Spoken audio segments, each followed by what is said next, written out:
Sir, ito na yung 4-in-1 car wash bendo nyo. Tapos na. Bali, ito nga pala, tumatanggap to ng piso 5, 10, tsaka 20. Luma, bago, pwede yan. Test na natin, boss.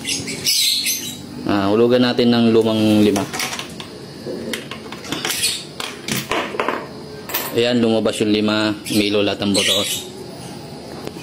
Test muna natin yung wash. Bali, ito, yung wash. Ilaw muna, sinaksak ko muna doon. Ito yung saksakan ng pressure washer. Ilaw muna siya, no? Wala kasi yung pressure washer eh. Yan, milaw siya. Pasensyahan na kayo sa kalat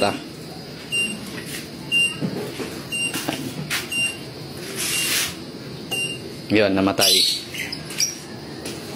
Logan pa uli natin ang bagong 5. Yan, milaw. Ayan, 5 lumabas. 10 seconds lang yan, demo lang naman. Ayan.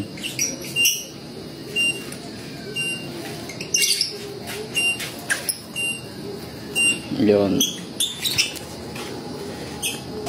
Sulugan natin ng lumang 10. Ayan, lumabas 10. Subukan natin yung pom. Ito yung hose na. Pindutin natin yung pom.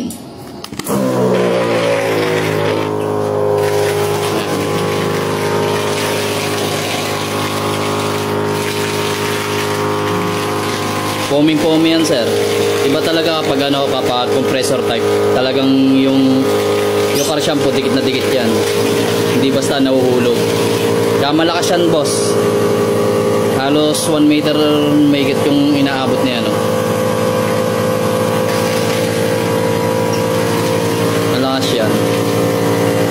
Layo ko na, inaabot pa yung tricycle.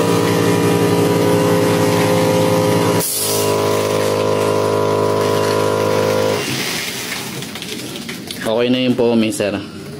Dahil 10 yung hinulog natin, pwede naman natin pindutin to check balance para makita natin. Yan, may 5 pa. Tapos may ilaw pa yung mga buton. Subukan naman natin yung air. Ito.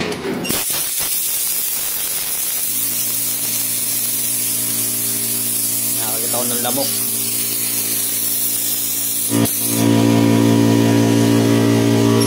Okay na yung air, sir. Tapos subukan naman natin yung piso gripo. Dahil 10 yung 10 na bago yung hinulog natin, pwede natin pindutin yung check balance para ma-check natin. Yan, may 5 pots, may ilaw yung mga buton. Pindutin naman natin yung tong piso gripo.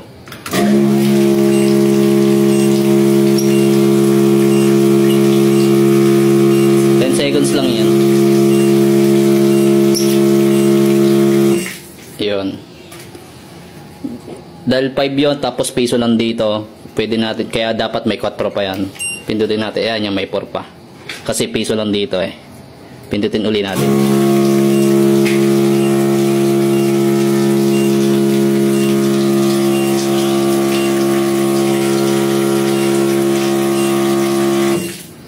Okay na siya, sir. Pwede na natin to ipaship.